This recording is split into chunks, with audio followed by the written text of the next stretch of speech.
As most of you know, we are more powerful than we can even imagine. And we understand that it's our thoughts and our emotions, our feelings that drive our reality and create what we experience in our lives. We all know that we are powerful, powerful creators.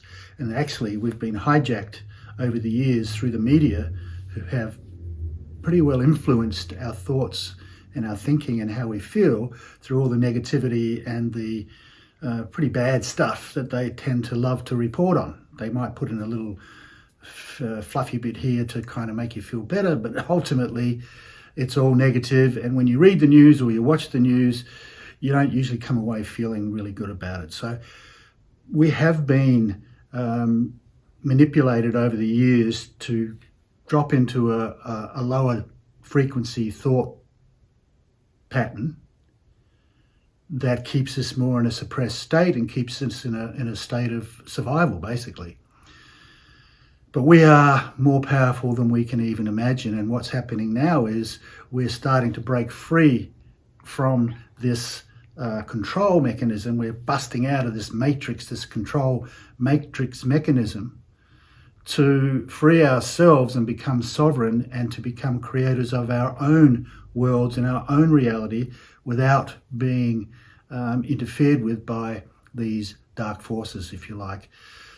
Yes, there's dark forces on this planet. We have light forces on this planet. Because we're on a planet of duality, if we've got light workers or light beings, we have the dark forces, just like we have love and fear, up and down, positive, negative. So there has to be an evil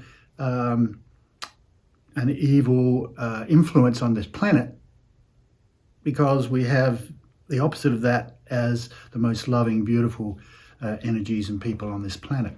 So the evil ones have actually been the ones that have been controlling us without us even knowing. But now we're waking up. We're understanding who we are. We're waking up to our power. We're waking up to our power, guys, and understanding that we as a collective are creating the new experience in the new world.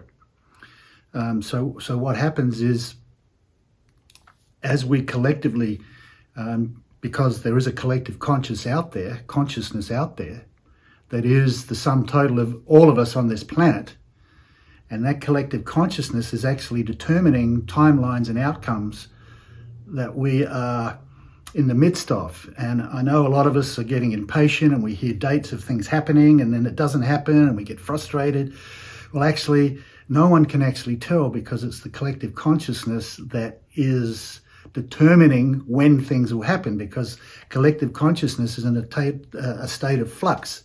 It's actually a living, breathing organism as a collective of a sum total of all our thoughts and feelings that are out there in the collective, which affects everything. So it's a living, breathing organism that is shifting and changing. And until we reach a critical mass of love, I guess, things won't necessarily change. So it is each of us, that are determining the timing and the outcomes of what's happening in the world. So when I say it's a living, breathing organism, it's like when people wake up, or they see the light, or they understand themselves and they shift their frequency into a higher level, then that changes the collective, and it becomes a higher frequency of love and light. But then there's other people who are struggling, and they're falling into depths of depression and anxiety, that draws the collective down. So you can see it's moving all the time, depending on where we are. There's light workers who have been really diligent in their work, but now are starting to doubt and jump off the bandwagon and falling into doubt and criticism and turning on each other. Well, then that light quotient is changing and dropping into more of a negative quotient. So then again, affecting the collective consciousness. So this is kind of how it works. So it's the collective consciousness of all of us together that will determine the timelines and the outcomes. And as we understand it, there's two timelines happening now. There's one on the fear train and one on the love train. And we've got to be very mindful of where our thoughts and our feelings are at all times, that we are in a high frequency of peace and joy and love and happiness and acceptance, and as much as we can. Yes, we'll have our moments when we'll fall into despair, or we'll have our moments. That's okay, as long as we don't stay there too long and lift ourselves up again. So that affects the collective as well. But we are slowly, gradually raising this frequency, this love frequency in the collective, to a point where it'll give us the green light. It'll give creation, it'll give Creator the green light to make the shift into this new world, to ascend into this fifth dimensional reality. Those on a lower frequency and are choosing to remain in fear and judgment and blame and following the negative narrative will be on a different timeline, and they will continue in the third dimensional space to continue their learning. And those of us who are going on the love train, moving into our power and understanding that we're all one and to collaborate and to help each other, then we will adventure into a whole new experience in a 5D reality, which is going to be absolutely incredibly mind-blowing and unbelievable.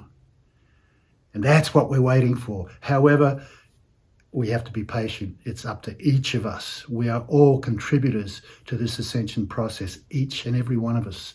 So continue to monitor where you are in yourself. Are you coming from love, or are you coming from fear? That's all you have to ask yourself.